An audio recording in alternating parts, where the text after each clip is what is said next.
ቀኒኹም ዝኸብርኩም ተዓዘብቲ ኣብ ዝሓለፈ ሰሙን ናይ ዝተዘርግሐ ጋዜጣታት ሓዳስ ኤርትራ ሓዲሳ ኤሪትራ ሓዳስን ኤሪትራ ፕሮፋይልን ኣተኪራ እትዳሎ መደብ ዳሳስ ሕትመት ሒዝናልኩም ቀሪብና ኣለና።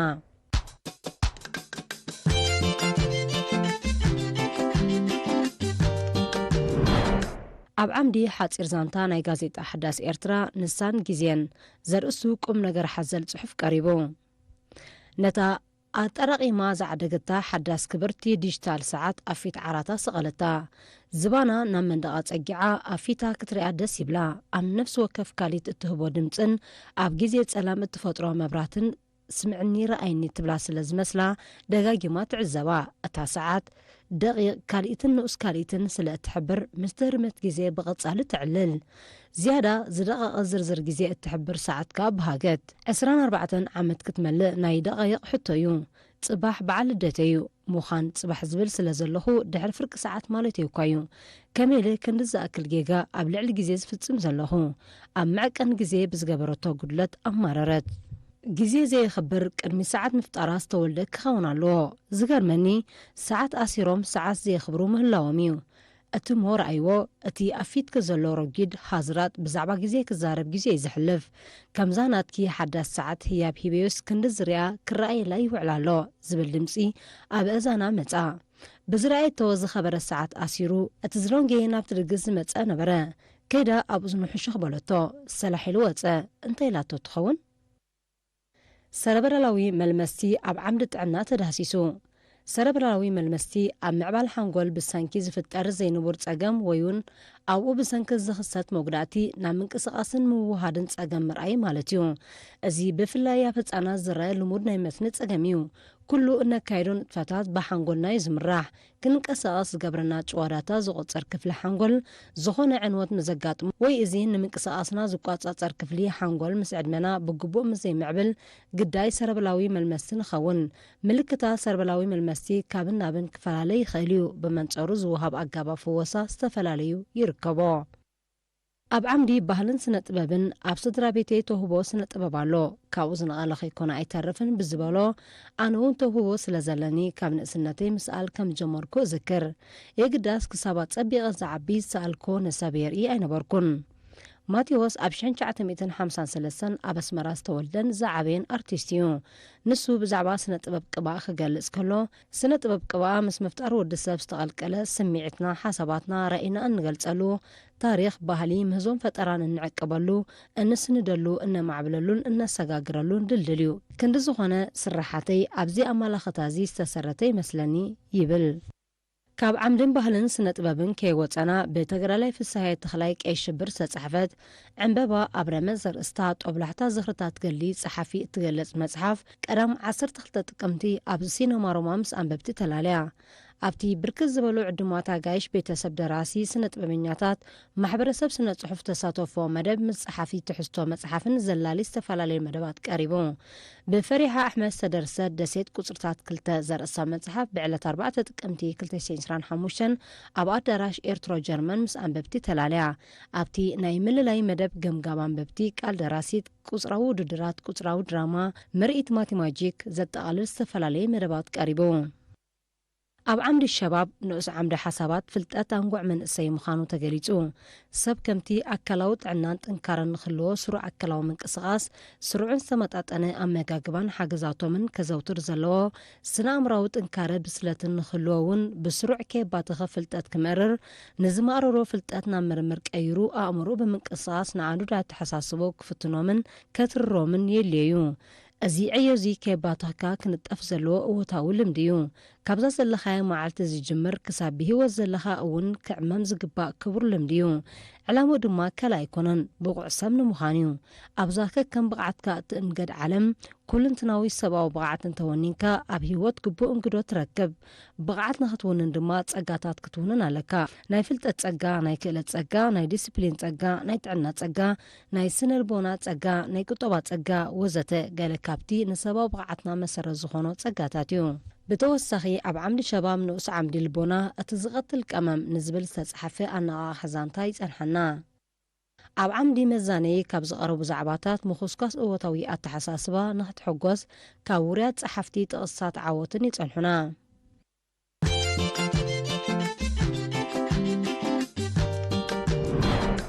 ንኹሎም ተምሃሮ ኣብ ትምህርቲ ዘለዎም ተገዳስነት ንኽዓዝዝ ዘተኮረ ጽሑፍ ኣብ ጋዜጣ ኤሪትራ ልሓዲሳ ሰፊሩ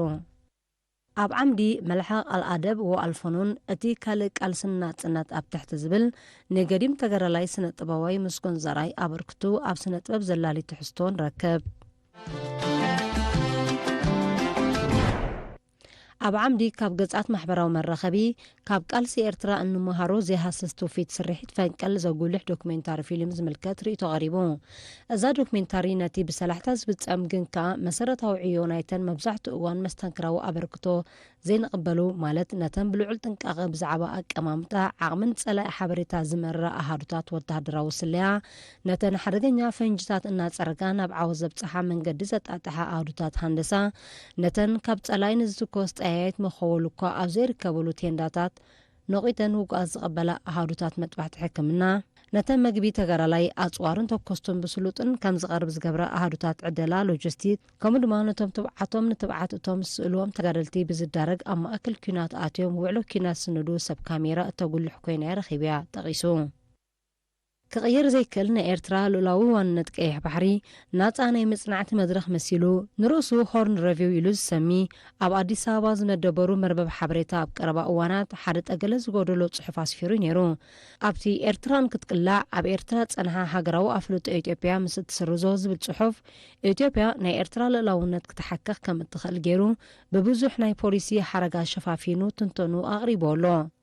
ኢትዮጵያ ናይ ኤርትራ ልኡላውነት ክስርዝ ያኢ ከም እትኽእል ዘቕረቦ ጽሑፍ ብኹሉ መለክዒታት ጠቋ ዝጎደሎ ኣብ ኣእምሮ እቶም ጸሓፍቲ ዝመላለስ ናይ ቀትሪ ሕልሚ እዩ እዚ ብኣለባብሳ መጽናዕታዊ ትንታነ ተሸፋፊኑ ስነ ፍልጠታዊ ትሕዝቶ ከም ዘለዎ መሲሉ ዝቐረበ ናይ ፕሮፓጋንዳ ጽሑፍ ቁም ነገር ዘይብሉ ባዶሽ ኮይኑ ኢና እንረኽቦ ቀዳማይ ክፋል መልሰ ጽሑፍ እዩ ኣብ ዓምዲ ዳያሪ ኬፍ ዘለዋ ዶና ዝብል ዛዕባ ዳያሪ ቀሪቡ ዓምዲ ልቦናን ፍልስፍናን መበል 14 ክፋል ዕላማ ህይወት ገዛ ርእስና ከየፍቀርና ካልኦት ሰባት ከፍቅሩና ዝሕሰብ ኣይኮነን ክንዲ ዝኾነ ገዛ ርእስና ኣብ መፍቃር ንጡፋት ክንከውን ይግባእ ብኸመይ ንገዛ ርእስና መፍቃር ከም ንኽስኩሶ እውን ክንሓስበሉ ኣለና ገዛ ርእስኻ መፍቃር ከምቲ ብማዕዶ ዝመስሎ ቀሊል ኣይኮነን ኣብ ግዜ ህፃንነቶም ብዙሕ ስቅያትን ጭንቀትን ስለ ዘሕለፉ ምስ ዓበዩ ገዛ ርእሶም ኣብ መፍቃር ጽጎሙ ሒደት ሰባት ኣይኮኑን ካልኦት ከዓ ነቲ ዝመስረትዎ ዝምድና ጽቡቕም ዘይከደሎም ነቲ ዝነበሮም ርእሰ ፍቕሪ ከይተረፈዮም ዘጥፍዎ እቲ ምንታይሲ ከምዚኣቶም ዓይነት ሰባት ንገዛ ርእሶም ኣብ ምንቃፍ ህውፃት ክኾኑ ይኽእል እዮም እቲ ጽቡቕ ነገሩ ርእሰ ፍቕሪ ልክዕ ከም ርእሰ ተኣማኒ ተማዕብሎ እትኽእል ክእለት ምዃኑ እዩ ጠቒሱ ኣብ ዓምዲ ጸጋታት ባሕሪ ንፍሉይነት ጸጋታት ባሕሪ ዝገልጽ ትሕሶ ብዙሕ እዋን ብዛዕባ ቁመት ስፍሓት ዕምቆትን ብዝሕ ደሴታትን ቀይሕ ባሕሪ ኤርትራ ዘለዎ ስትራቴጂካዊ ጂኦፖለቲካዊ ኣገዳስነትን ኣልዒልና ንዛረብ ኢና በዚ መንፅር ድማ ሃገርና ኤርትራ ከም ኩለን ኣብ ገማግም ባሕሪ ተረኪበን ዝርከባ ሃገራት ዝተፈላለዩ ጸጋታት ባሕሪ ዝተዓደለት ምዃና ርዱእ እኳ እንተኾነ ገለገለ ጸጋታት ቀይሕ ባሕሪ ኤርትራ ካብቶም ካልኦት ንቀይሕ ባሕሪ ይኹኑ ንኻልኦት ማያዊ ኣካላት ኣዳዊበን ዘለዋ ሃገራት ብፍሉይ ዝጥመተሉ ምኽንያት ምህላው ምግንዛብ ኣገዳሲ እዩ ምዕባይ መረዳእታ ወይ ኣፍልጦ ሃገርና ዘለዎ ዕቑር ባህርያዊ ጸጋታት ወሳኒ እኳ እንተኾነ እቲ ኣዝዩ ኣገዳሲ ነገር ግን ኪኖ ኣፍልጦ ሓሊፍና ንዘሎ ጸጋታት ብዘላቒ ኣገባብ መዝሚዝና ኣብ ዕቤት ቁጠባ ሃገርና ኣበርክቶ ንኽህልዎ ምስራሕ እዩ ስለዚ እምበር ከምቲ ብደምና ረሃፅና ልእላውነትን ክብሪ ሃገርና ዘረጋግጽና ነቲ ሓፋሽ ይንቃሕ ይወደብ ይዕጠቕ ዝብል ቃልስና ጽነት ዝዓወተ መሪሕ ስነ ሓሳብ ብምኽተል ህዝብና ኣብ ባሕርን ጸጋታቱን ዘለዎ ኣፍልጦ ብምብራህ ጸጋታት ባሕሪ ብዘላቒ ኣገባብ ንምዝማዙን ብሓላፍነት ናብ ወለዶታትን ምስጋሩን ብዝኽእል ኣገባብ ምውዳብን ዕማማ ዘሳልጥ ቴክኖሎጂ ምዕጣቕን ናይ ግድን ዝኸውን ይርከቦ ኣብ ዓምዲ ስፖርት ጋንታ ኤሌክትሪክ ብብሉፅ መስመር መጥቃዕቲ ጥራይ ኣይኮነትን ትፍለጥ ነይራ እዛ ጋንታ ኣብቲ ግዜቲ ኣብ ሕሪት ጋንታ ኤርትራን ኢትዮጵያን ክምረፅ ዝኽእል ዓቕሚ ዝነበሮም ብሉፃትን ምኩራትን ተፃወቲ ኣፍረያ ሓደ ካብቶም መስረቲ ተፃወቲ ናይዛ ጋንታ ዝኾነ ኣብ ቁፅሪ 5 መስመር ምክልኻል ዝፃወት ዝነበረን ኣንጻር ጋንታ ብቐሊሉ ዘይሰግርዎን ዘይደፍርዎን ሓያል ተፃዋታይ ብምንባሩን ጽኑዕን ከም ሓፂን ተሪር ምዃኑን ንምግላጽካ ኣቻዮ ዝብል ቅጽል ስም ዝተዋህቦ የማነ ካሕሳይ ኣቻዩ ኣብ ካልእ ተመሳሳሊ ትሕዝቶ ሌላ ሰረቐ ኣስፋሃ ወልደ ገብርኤል ይበሃል ኣብ 1964 ኣብ ኣስመራ ተወሊዱ ዝዓበዩ ሰረቐ ገና ወዲ 11 ዓመት እንከሎ ምስ ምዕባይ ሓዉ ስው ኣሰፋው ኣስፋሃ ባይታ ቴኒስ ይጻወት ስለ ዝነበረ ፍቅር ናይ ዝዓውዱ ሒዝዎ ሰረቐ ኣብቲ ዕድመቲ ብማሕበር ባይታ ቴኒስ ናይቲ ግዜ ኩዕሶ ንኸቐብል ብገንዘብና ተኸፍለ ስራሕ ብምጅማር ነቲ ዓውዲ በብቕሩብ ኣብ ውሽጢ 3 ዓመታት ክመልኮ ክኢሉ ካብዚ ብምቕጻልካ ከም ኣሰልጣኒ ክኸውን ብምብቃዕ ምስቲ ማሕበር ብምርዳእ ብኽፍሊት ንንኣሽቱ ከሰልጥን ጀሚሩ ጠቒሱሎ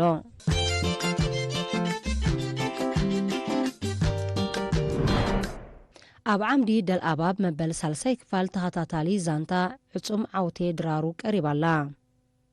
ኣብ ማሕዳሪ ምምሕዳር ከባቢ ፋንኮ ኣቶ ዓፋ ዓሊ ፋንኮ ጨቢጣቶ ብዛዕባ እትርከብ ምዕባለታት ገሊጹ ኣብ ዓብዲ ምን ስጅል መበል ካልኣይ ክፋል ሓቀኛ ዛንታ ማል ሓላል ኢቢደ ትጸንሐና ኣብ ዓምዲ ዓፈት ምምሕዳር ከባቢ ወቂሮ ኣብ ኩነት ኣገልግሎት ጥዕና ዝደስስ ምስ ሓላፊ ትካል ጥዕና ነርስ ገብረ ዮናስ ሉሌ ቃል ዝተኻየደ ቃል መጠየቅ ቀሪቡ ኣብ ፍሉይ ዓምዲ ዋዕላ ትምህርቲ ንዓበይቲ ኣብ ምዕባለ ሃገርና ዘለዎ ኣበርክቶ ዝምልከት ጸብጻቢ ጸንሐና ኣብ ዓምዲ ሸባብ መንእሰይ ሓይሊ ናይ ለውጢ መቐይሮን ዘርእሱ ጽሑፍ ቀሪቡ ኣብ ዓምዲ ሕብር በሮ ዝተፈላለዩ ኣዘናጋዕትን መሃርትን ትሕዝቶታት ይነርክብ ኣብ ዓምዲ ፈንዋዕዳት ጦብላሕታ ጉጅለ ጋዜጠኛታት ኣብ ጉዕዞ ዞባ ዓንሰባ ብሰፊሑ ሰፊሩሎ ኣብ ዓምዲ ነፌት ኣምሪ ጠንቃቕታት ስቤት ትፈልጡዶ ንመጓዓዝያ ንኣሽቱ ነፈርቲ ዝጥቀሙ ነበርቲ ካሊፎርንያ ኣብ ስዑድያ ትርከብ ጥንታዊ መፍረይ ኣህናብ ዝነበረ ጎቦ ሕግታት ህይወት ብዛዕባ ባህሊ 10 ፍልያት ረኸብ ይርከባ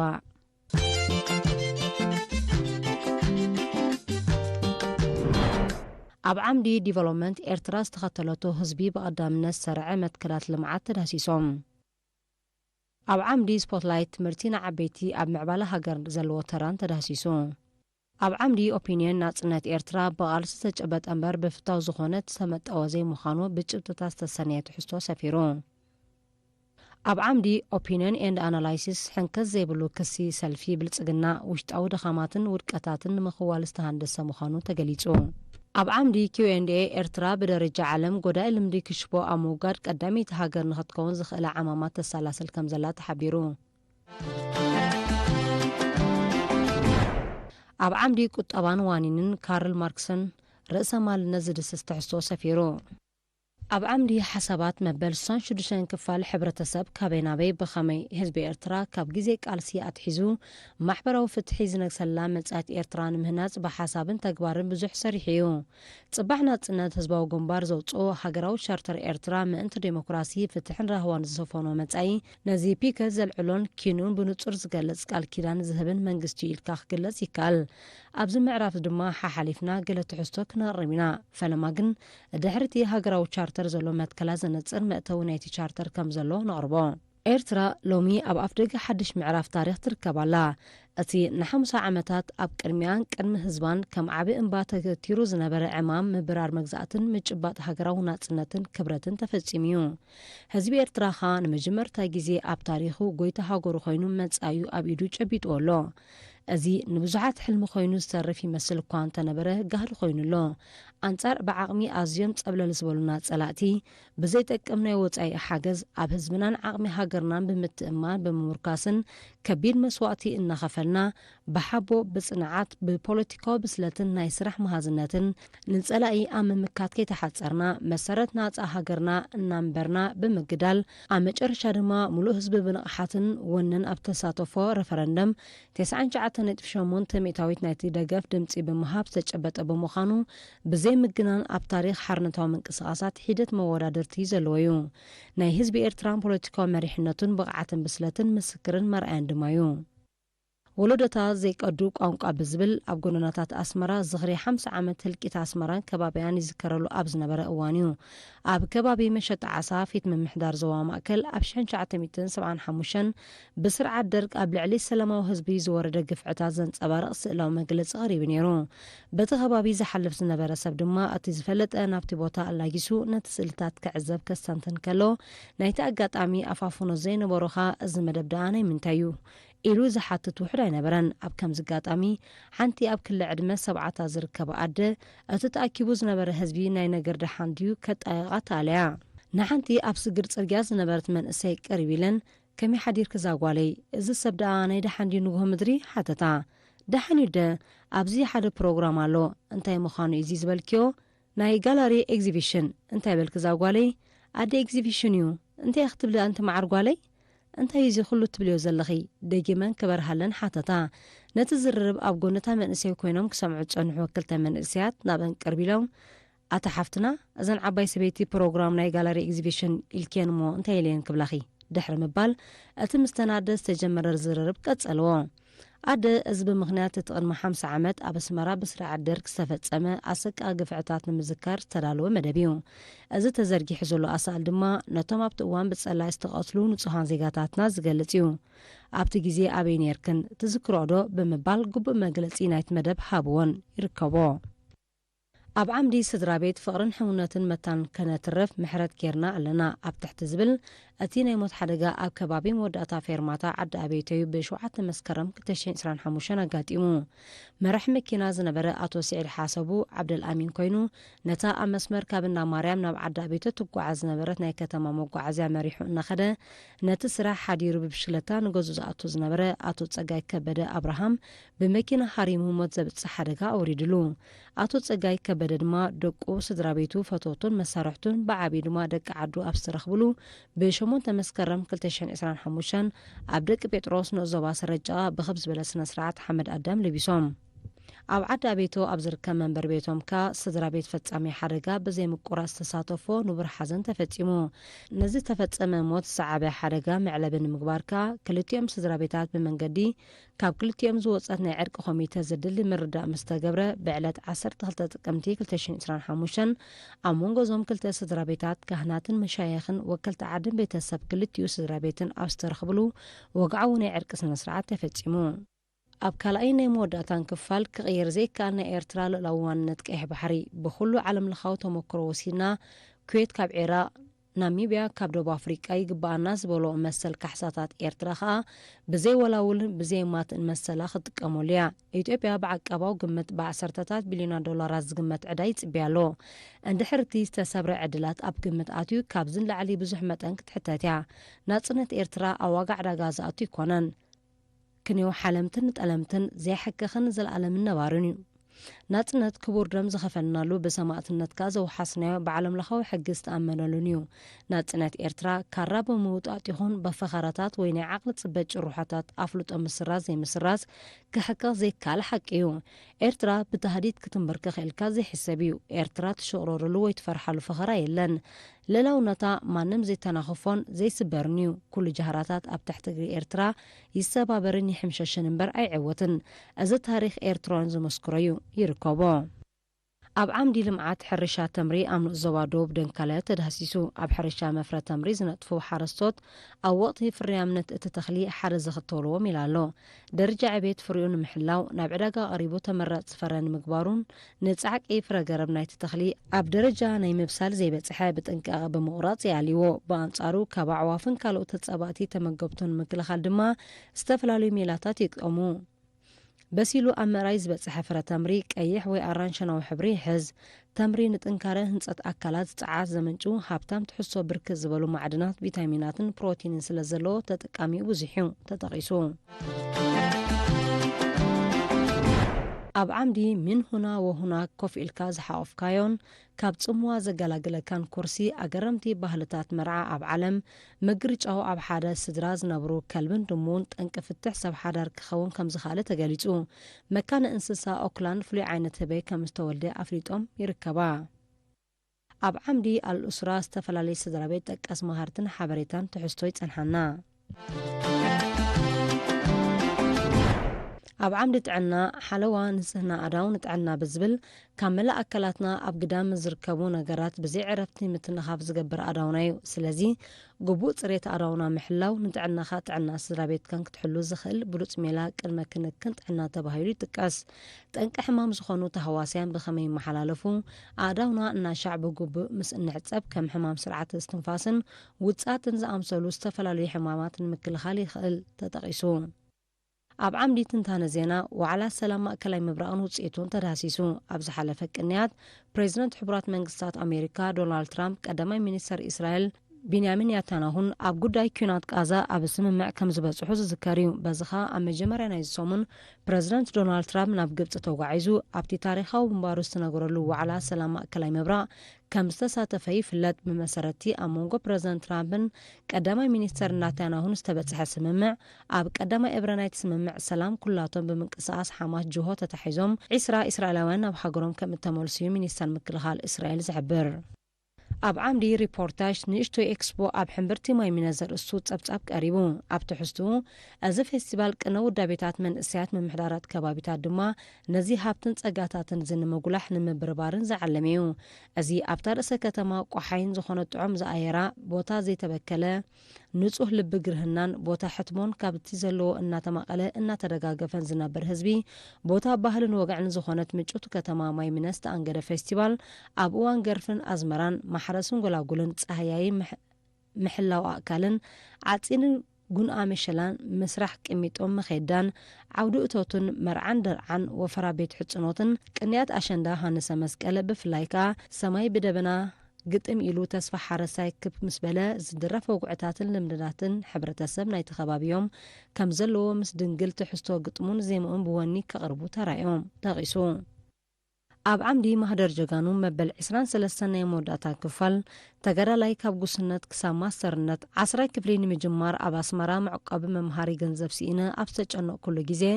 ከም ሓውን ኣቦን ኮይኑ ሓላፍነት ክስከም መብፅዓ ብምእታው ክሳብ እንዳ ኣቶ ገብረስላሴ ዝተጸጓዕኽሉ ግዜ ምስኡ ዝሓቆፈኒ መምህር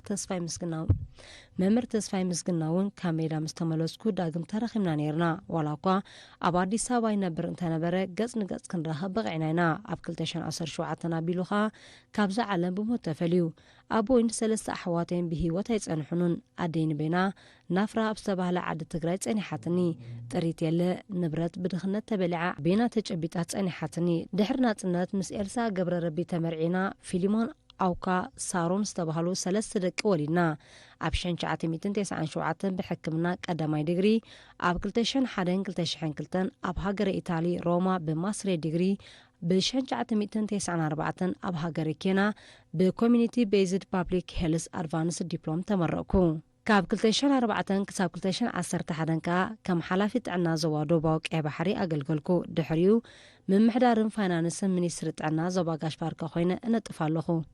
ኣብ ዓምዲ ካብ ዞባታት ዓንሰባ ካብ ሰናይ ክራማት ናብ ትሱቅ ቆውዒ ብዝብል ዝተዳለወ ጸብጻብ ሎብ ዘመን ኣብ ዞባ ዓንሰባ ብደረጃ ዞባ ኩነታት ዝናብ ካብቲ ትጽቢት ዝተገበረሉ እዋን ደንጊ እኳ እንተጀመረ ብፍላይ ከም መፋረቕ ወርሒ ሓምለ እንዳሓር ግን ምዑሩይ ዝርግሐ ዝነበሩ ህጡር ክራማት ይቐጺሉ። ኣገዳስነት ዝናብ ክራማት ኣብ መነባብሮ ህዝብናን ቁጠባ ሃገርናን ብቐዳምነት ዝጥቀስ ልቓሕ እዩ። ዝናብ ክራማት ሃገርና ምስቲ በብእዋኑ ዝኽሰት ዘሎ ዓለማዊ ምልዋጥ ክሊማ ምምካኽ በረር ሰሜናዊ ደቡባውን ዋልታታት ዓለም ውቅያኖሳዊ ህቦብላ ንፋስ ምኽሳት ኤልኒኖን ካልእን ወቕትን ዝርግሐን ዝናብ ክራማት ዝተዛብዐን ኣሰካፍን እናኾይነ ይኸድ ከም ዘሎ ብስነ ፍልጠታዊ ጭብታት ዝተሰንየ ሓበሬታ ሜትሮሎጂ የነጽር። ኣብ ዓምዲ ንቑሕ ደመና ዘመናዊ ቴክኖሎጂ ኣቀራርቡና ዶ ኣረሓቑና ዝብል ዛዕባ ተዳሲሱ። ንኩነታት ቀረብ ኣገልግሎት ጥዕና ኣብ ማእከል ደንካልያ ብዝምልከት ምስ ወኪል ኣገልግሎት ጥዕና እታ ንኡስ ዞባ ኣቶ ዓሊ ኣሕመድ መሓመድ ዝተኻየደ ቃለ ምሕተት ቀሪቡ። ኣብ ዓምዲ ወቕፊ ኣፈንያ ጨንፈር ባህሊ ዞባ ጋሽባርካ ህዝቢ ባህሊ ኣብ ምዕቃብ ጻዕሩ ከሐይል ጸዊዑ። ባህላዊ ፌስቲቫል ኣብ ማይምነ ስልጠና ስነ ጥበብ መፍረ ፊልምን ድራማን ዝምልከቱ ዛዕባታት ይጸንሑና። ውዳበ ቀያሕቲ ዕምባባታትን ኣበርክቶ ኣብ ምስጋር ክብርታትን ኣብ ዓምዲ ሸባባያት ተዳሲሱ። ሓላፊ ቤት ጽሕፈት ትምህርቲ ንዞባ ደቡባዊ ምዕራብ መምህር ፍሳሐ ጸጋይ ኣብ ዘስምዖ ናይ መኽፈቲ ቃል ነቲ ረዚን ዝኽሪ ኣህግራዊ መዓልቲ መምሃራን ምርኩስ ብምግባር ንኹሎም ወርቃውያን ጊዜኦም ሰዊኦም ፍልጠትና ወለዶታት ኣብ ምትሕላፍ ተጸሚዶም ዝርከቡ ናይ ለውጢ ሃዋርያ ዝኾኑ መምሃራን እንኳዕ ነዛ ክብርቲ መዓልቲ ክትጽምብሉ ኣብ ቃዓኩም ድሕን ምባል ዕላማን ተልእኾን ናይ መምህር ከም ሽምዓ እናመኸኸን ተምሃራይ ናይ ፍልጠት ብርሃን ብምዕዳል ከም ወላዲ ኮይኑ ኣብ ምምእዛኑን ምኹስካሱን ከምኡ ድማ ኣብ ኩልንትናዊ ዕቤቱ ገስካሱን ስነ ምግባሩን እወታዊ ተራ ንምጽዋት ምዃኑ ኣስሚሩሉ ጠቒሱ። ኣብ ኩርናዕ ተምሃሮ ትምህርቲ ዘይወላውር ምርጫ ምዃኑ ብሰፊሕ ተገሊጹ ንረኽቦ። ኣብ ዓምዲ ሸባብ ንኡስ ዓምዲ ሕቶ ሸባብ ክጽበየዶ ዝብል ሕቶ ናብ ኣመሃሪ ቀሪቡ ኣመኻሪ ብሰፊሑ ምስሓታት ድሕሪ ምዝራብ ብዕድበ እናሸቐለኪ ኣብ ዘይተጨበጠ ጉዳይ ግዜ ምጥፋእ ዋጋ ከም ዘኽፍለኪ ተገንዘብኪ ኣለኹ መስለኒ ንሱ ዘጋጠሞ ባዕሉ ስለ ዝፈልጦ ጽቡቕ ይስዓቦ ምባል ልቦና እዩ ካብኡ ሓሊፉ ንኹነታት ክምበር ንኹነታት ካልእ ሰብ ክትመራመሪ ምፍታን መፍትሒ ዘምጽእ ኣይመስለንን ጭቡጥ መልሲ ኣብ ዘይተረኽቦ ኩነት ዕንክሊል ምባል ድማ ውፅኢቱ ምርዳእ ኣገዳሲ እዩ ክሳብ ዝኣተኾ ማሕላን መብፅዓን ዘይብልኪ ጥልመት ይሰማዓኒ ብዝብል ገዛ ርእሲ ምቋስ ከጨንቐ ክዳ እምበር